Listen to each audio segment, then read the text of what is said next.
अनुप्रिया नागर जी मुंबई से। महाराज जी, आप कह रहे हैं कि आपको सौभाग्य मिला है कि पूज्यपाद श्री नीम करोली जी बाबा जी महाराज के ऊपर ये फिल्म बना रहे हैं। महाराज जी ये कह रहे हैं कि ऐसी धार्मिक मार्ग पर रहकर फिल्म बनाने से क्या इनकी सेवा बन सकती है, ये सेवा भी बन जाए? और हाँ, ध्यान रहे कि महापुरुषों का अनुकरण करना कठिन होता है। कोई संसारिकता ना आने पावे, क्योंकि किसी भी महापुरुष के चरित्र को देख करके हमारे अंदर वैराग्य, भक्ति और ज्ञान तीनों बातें आनी चाहिए। कहीं किसी महापुरुष के चरित्र में ऐसी कुछ भी दृश्य या कोई भी ऐसा अभिनय न प्रस्तुत किया जाए जो अपराध लग जाए, क्योंकि जैसे नीम करोली बाबा विरक्त महापुरुष, भगवत प्राप्त महापुरुष है, तो इन महापुरुषों का अनुकरण एक तो किया नहीं जा सकता क्योंकि स्थिति नहीं है। अब अगर हम बाह्य कुछ अनुकरण करते हैं तो हमको ये अभिनय में ध्यान रखना है कि कहीं कहीं अपनी फिल्म की या अपने नाटक की समाज प्रियता के लिए हम कुछ विषय न परोस दें, हम कहीं कुछ ऐसा ना कर दें जो महापुरुष के अभिनय से अलग हो जाए और वो हमारे लिए अपराध बन जाए। इसलिए सावधान रहें कि चाहे लोग देखें या ना देखें, जो आपने पढ़ा है उनके विषय में, जो आपने सुना है उनके विषय में, ठीक वैसे ही किया जाए, प्रमाणित अप्रमाणित न किया जाए।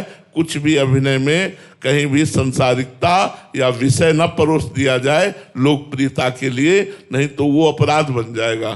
क्योंकि महापुरुष का चरित्र निर्विषय होता है, महापुरुष का जो चरित्र होता है लोक पावन करने वाला होता है। रामानंद अंगद शोभु, हरि व्यास और छीत, एक एक के नाम सो सब जग होत पुनीत। एक महात्मा का चरित्र सारे संसार को पवित्र कर सकता है। मम भक्ति युक्तो भुवनम पुनात, वो तो सिद्ध महापुरुष थे, भगवत प्राप्त महापुरुष थे। भगवत प्राप्त महापुरुष के लिए हमें साधना करनी पड़ेगी उनका अभिनय करने के लिए। हमारा खान पान ठीक होना चाहिए, हमारा चरित्र ठीक होना चाहिए, हमारे आचरणों में पवित्रता आनी चाहिए, वाणी में मृदुता होनी चाहिए। पहले कुछ दिन साधना करवाना चाहिए अभिनय करने वालों को। अगर किसी महापुरुष का चरित्र करना है तो पहले कुछ दिन साधना पूर्वक रहना चाहिए, कुछ दिन फल फूल आदि खा के रहना चाहिए। उसके लिए थोड़ा पवित्र फलाहार, पवित्र सात्विक भोजन, संतों का संग, संतों के चरित्र पढ़ो और बड़े पवित्रता में तब आप ऐसे महापुरुषों का अभिनय कर सकते हो। नहीं तो बाहरी नाटक दिखा सकते हो, वो सत्यता नहीं ला सकते।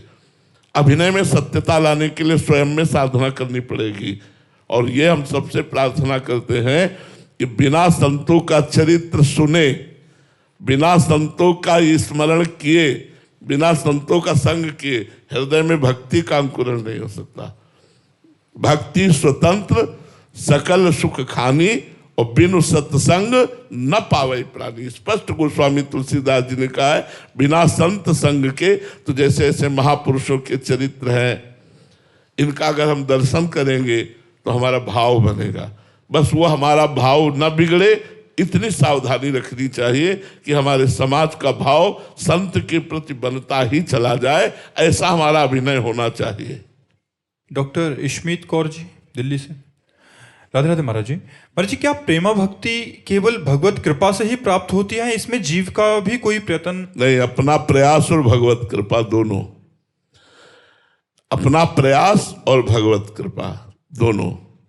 प्रेमा भक्ति की प्राप्ति के लिए अपना प्रयास, भगवत कथा करना, भगवत कथा सुनना, भगवत नाम कीर्तन करना, भगवत सेवा करना, भगवत मंदिर जाना, भगवत भक्तों का दर्शन करना, भगवान के चरित्रों का चिंतन करना, नाम जप करना, ये हमारी तरफ से भगवत कृपा से ये प्रयास होता रहे तो भगवान की कृपा से आगे का आगे मार्ग खुलता चला जाएगा और हम भगवत प्रेम तक पहुंच पाएंगे। इसमें अपना प्रयास और भगवान की कृपा दोनों की जरूरत है।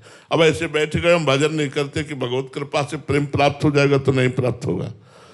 मन क्रम वचन छाड़ चतुराई और भजत कृपा करी है रघुराई। मन वचन कर्म से छल कपट का त्याग कर निरंतर भजन करो तो भगवान की कृपा आप पर बरस जाएगी। तो भजन आपका और कृपा भगवान की।